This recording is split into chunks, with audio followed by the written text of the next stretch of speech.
Татарстан Республикасы президенты карары белән ил һәм милли мәдәниятны үстерүгә зур өлеш керткән әдәбият һәм сәнгать әсәрләре өчен бирелә торган Тукай премиясе кандидатлары белән очрашу матур бер гадәткә әйләнде.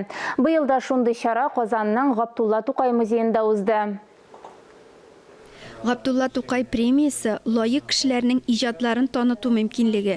Быел элекке еллардан аермалы буларак 19 кандидат. Алар арасында театр һәм башка берлекләр аша теркәлгәннәре дә бар. Улуг премияга Башкортстан, Әстерхан, Сибир татарлары да үз кандидатларын тәкъдим итеп караган.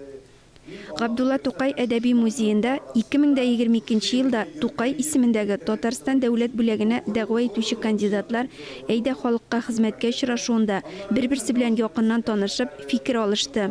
Габдулла Тукай әдәби музеенда Тукай премиясы кандидатларына һәм лауреатларга игътибар бирү шуннан да бик мөһим. Чөнки Тукай премиясы аша безнең музейда экспонатлар туплана, без соңыннан аларга багышланган айрым залыбыз бар. Шунда Тукай премиясы лауреатларының шәхси ядкәрләрен күрсәтәбез. Алар белән Казаныбызга килгән туристлар да, шулай ук инде дөньяның төрле почмакларында яшәгән татарлар да һәм республикабыз кешеләре дә әлбәттә танышалар. Рашат Низамиев Габдулла Тукай исемендәге дәүләт премиясына татар профессионал музыкасына нигез салучы Салих Сайдашев турында роман, композитор Фәрит Яруллин турында драматик повесть һәм Рөстәм Яхин турында поэма язган өчен тәкъдим ителә. Фәрит Яруллинның язмышы бик ачы булды. Аны Тукай яшында, 27 яшында сугыш калалар. Без аның кабрендә Мисәйд абый, аның битендә никәсе Мисәйд Яруллин. Шуның белән берлектә һәм бик күп кешеләр катнашында, Мәскәү пионерлары, кызыл истәбарлар катнашында. Аның кабрен 40 елдан соң эзләп таптык. Нәмзәтләр арасында Россиянең һәм Татарстанның атказанган архитекторы Фирдәүс Ханов та бар. Ул Түбән Камадагы берничә әһәмиятле объект авторы. Бу Сабантуй мәйданы, Красный ключ яр буе, Үзәк җәмгыять мәчете, Габдулла Тукай исемендәге уку һәм ял паркы. Ул тулысы белән шагыйрьнең иҗатына багышлана.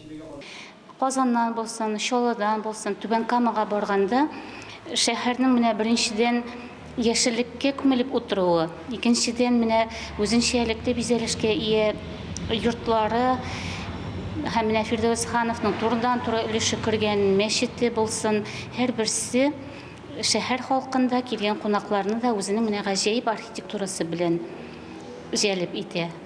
Мин үзем 78 елны институтында укып бетергәч, Казан төзүчеләр институтын бетергәч, Түбән Кама шәһәренә җибәрелгән идем. Шул юллама белән шунда шушы елдан бирле менә быел инде 44 ел була, шушы шәһәрдә, шул урында, шушы һөнәр белән шөгыльләнәм.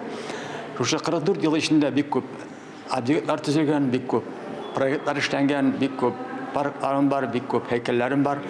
Шуңа аларны җыйнап, аларны туплап, карый башлагач, булай бик әйбәт кенә тормыш иткәнмен икән дип үзем дә уйлап куйдым. Музейда тамашачылар аларга үзләрен кызыксындырган сорауларны бирә, әдәби әсәрләрен тыңлый алды. Ләлә Зайнуллина, Ирек Хамидуллин, Татарстан яңалыклары.